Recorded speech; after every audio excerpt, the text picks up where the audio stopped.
안녕하세요. 캐디언스 시스템 김민성입니다. 이번 시간에는 파트 환경에서 패턴과 미러에 대해 한번 알아보도록 하겠습니다. 패턴과 미러에 대해 알아보기 위해 제가 형상을 하나 준비했는데요. 이 형상 같은 경우에는 비슷하게 그려주시거나 아니면은 제가 치수로 보여드릴게요. 똑같이 그려주시면 됩니다. 우선은 돌출 1번 같은 경우에는 가로 세로 길이가 120과 200이고요. 그 다음 높이는 10입니다.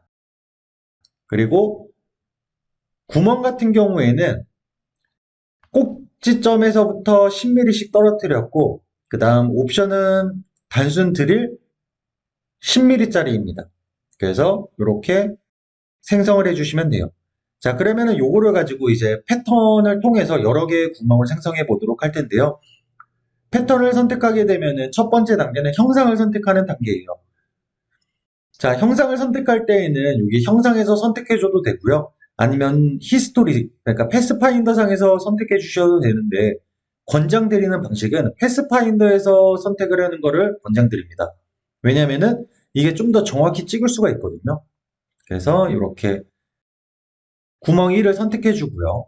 그리고 옵션 보면은 스마트와 고속이 있는데, 얘 같은 경우에는 만약에 이런 식으로 단차가 존재하는 형상에다가 구멍을 뚫는다라고 했을 때 스마트 같은 경우에는 에러가 안 뜰 거예요. 근데 고속 같은 경우에는 이거를 자동으로 보정해주지 않기 때문에 에러가 날 수가 있거든요. 그래서 일반적으로는 그냥 고속을 쓰시다가 혹시라도 에러가 한 번씩 난다라고 하면 스마트로 바꿔서 써주시면 돼요. 만약에 나는 그게 아예 귀찮다라고 하면은 그냥 스마트로 바꿔서 써주시면 되고요. 그래서 저는 어차피 이게 단차가 존재하는 형상이 아니기 때문에 저는 그냥 고속으로 해서 마우스 우클릭을 하도록 하고요. 그러면은 두 번째 단계로 넘어오게 됩니다. 여기에서 스케치 그릴면 저는 평면을 좀 바꿔서 이렇게 잡도록 할게요. 첫 번째는 여기 있는 사각형 패턴을 이용해 보도록 하겠습니다.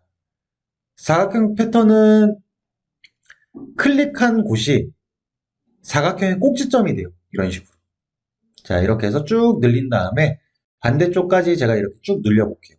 그러고 나서 이것도 하나의 스케치이기 때문에 완전 구속이 가능하거든요. 그래서 반대쪽 꼭지점을 저기 시작했던 점과 동일하게 10mm, 그 다음 여기도 10mm를 줘서 직사각형을 만들어 줄게요.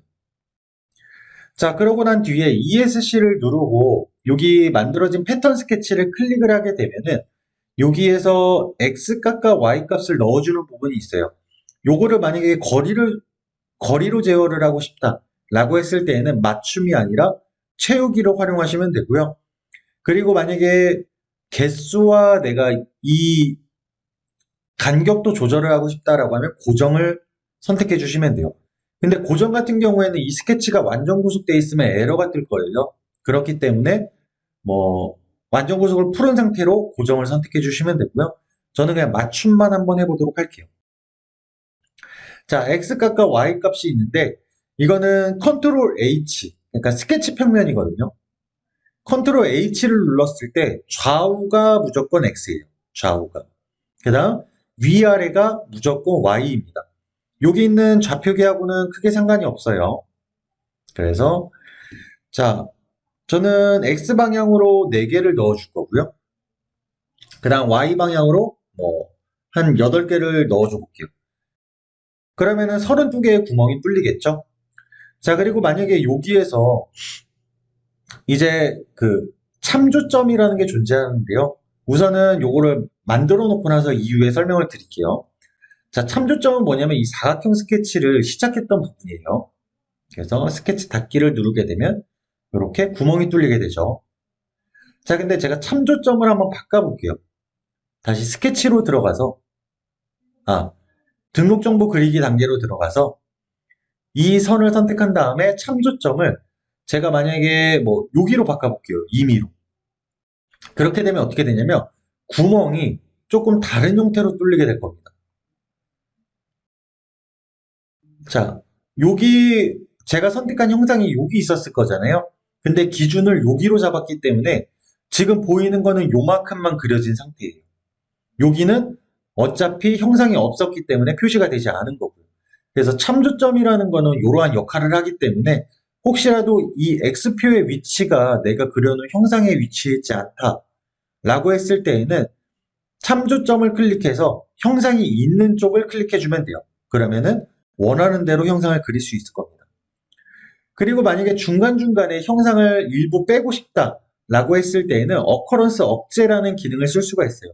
그래서 occurrence 억제라는 기능을 선택을 하고 내가 만약에 이렇게 지그재그 모양으로 빼고 싶다. 드래그 앤 드랍도 가능하거든요. 그래서 선택을 하게 되면은 빨간 색깔 점이 됐죠. 근데 요거를 다시 한번 선택하게 되면 파란 색깔 점이 돼요. 그래서 토글 형태를 띄게 되고요. 자, 저는 이 상태로 해서 스케치를 닫아보도록 하겠습니다. 그러면은 보시는 것 같이 이렇게 어커런스 억제가 됐던 부분 같은 경우에는 이렇게 구멍이 생성되지 않은 모습을 볼 수가 있어요. 그래서 패턴 스케치 같은 경우에는 일반적으로 많이 쓰는 기능이 참조점이나 아니면은 어커런스 억제 꽤 많이 쓰거든요. 그래서 참고로 알아두시면 좋을 것 같고요. 자, 그리고 이번에는 원형 패턴을 한번 해보도록 할게요. 자, 패턴을 눌러주고 그 다음 구멍과 패턴, 그 다음 돌출까지 해서 어떻게 생성을 할 거냐면 여기다가 이렇게 형상을 생성해 볼 거예요. 이렇게 돌아가면서. 자, 이렇게 해서 이렇게 다 선택을 해줬고요. 그 다음 마우스 우클릭. 그 다음에 스케치 그릴 평면을 잡아줍니다. 이렇게. 그리고 화면을 좀 축소한 뒤에 이번에는 원형 패턴. 자, 원형 패턴 같은 경우에는 마우스 클릭한 게 원의 중심이거든요. 그래서 이렇게 중간점을 참조해서 형상이 있는 쪽으로 마우스를 가져간 뒤에 여기를 클릭해 줘 볼게요. 그러면은 원형 같은 경우에는 이렇게 그 360도 고르게 균등하게 패턴을 돌리는 게 아니다라고 했을 때 방향이 중요하잖아요. 그래서 뭐 방향을 선택하는 게 있는데 이거는 뭐 360도 고르게 해준다라고 했을 땐 크게 중요하지 않으니까 그냥 아무 쪽이나 클릭해 줍니다. 대신 이거를 클릭해 줘야 된다는 것만 잊지 마세요. 자, 그러면은 이렇게 스케치가 완성이 됐고요. 자, 이 상태에서 한번 개수를 지정해 줘 볼게요. 선택을 하게 되면은 아까하고 옵션이 다 동일합니다. 그래서 여기에서 개수를 저는 6개로 줘볼게요. 이렇게. 자, 그러면은 여기 파란색 전 부분에 형상들이 생성이 되겠죠. 그래서 스케치 닫기를 누르고 나가보게 되면은 보시는 것처럼 이러한 형상이 만들어지게 돼요. 그래서 원형 패턴 같은 경우에는 이럴 때 쓰게 됩니다. 자, 그리고 만약에 내가 미러를 한다 라고 했을 때에는 자, 이거를 전체를 다 미러를 해볼 거예요. 전체 다 선택하고 한 가지 참고로 팁을 드리자면은 이렇게 연속적인 거를 여러 개 선택할 때는 맨 위에 선택해 놓고 Shift를 꾹 누른 상태에서 제일 밑에 거를 선택하게 되면 다 선택이 돼요. 그래서 이거는 참고로 알아두시고요. 자, 그 다음 마우스 우클릭. 자, 그 다음은 평면이죠. 저는 얘를 어떻게 미러를 할 거냐면 한 요쯤에다가 이렇게 미러를 할 거예요. 여기서부터 요까지 거리는 한 500이라고 해볼게요. 자, 500. 그러면은 이 평면을 어떻게 잡아줘야 되냐면은 자, 우선은 평면은 평행평면. 자, 그러고 제가 거리를 줄 기준평면을 잡아주고 자, 거리를 떨어뜨리는데 아까 제가 500mm 떨어뜨린다라고 했잖아요. 그럴 때는 여기 거리 값이 얼마나 들어가야 될까요? 500mm의 반인 250이 들어가면 돼요. 이렇게. 그러고 나서 클릭.